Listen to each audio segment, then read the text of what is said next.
दर्पण न्यूजच्या सांगली कार्यालयाच्या वर्धापन दिनास हार्दिक शुभेच्छुक माननीय अनिल उर्फ राजू यादव साहेब, करवीर तालुका प्रमुख, शिवसेना, उद्धव बाळासाहेब ठाकरे।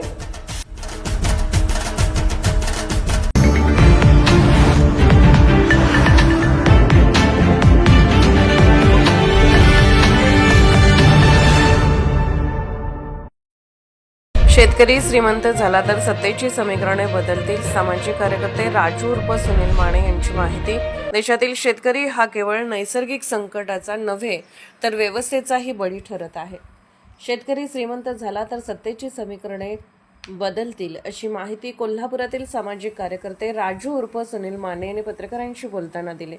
त्यांनी सरकारच्या स्वस्त अन्न धोरणावर तीव्र नाराजी व्यक्त केली।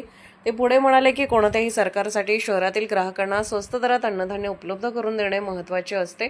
त्यामुळे कांदा, डाळ, साखर, गहू यासारख्या पिकांचे भाव वाढले की सरकार निर्यात बंदी, आयात स्टॉक लिमिट यासारखे निर्णय घेते। मात्र त्याचा सर्वाधिक फटका शेतकऱ्यांना बसतो।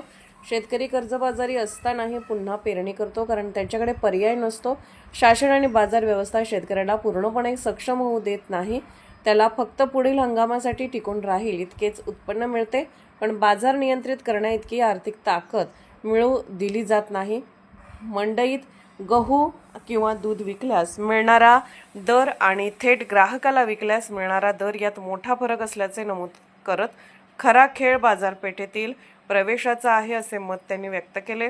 भविष्यात टिकणारा शेतकरी हा केवळ उत्पादक न राहता स्वतःचा ग्राहक वर्ग, स्वतःचा ब्रँड आणि स्वतंत्र बाजारपेठ तयार करणारा असेल असेही त्यांनी सांगितले। शेतकऱ्याची आर्थिक स्थिती, कृषी धोरणे आणि बाजार व्यवस्थेवर पुन्हा एकदा चर्चा सुरू असल्याचे त्यांनी सांगितले। कोल्हापूरहून दर्पण न्यूजसाठी अनिल पाटील।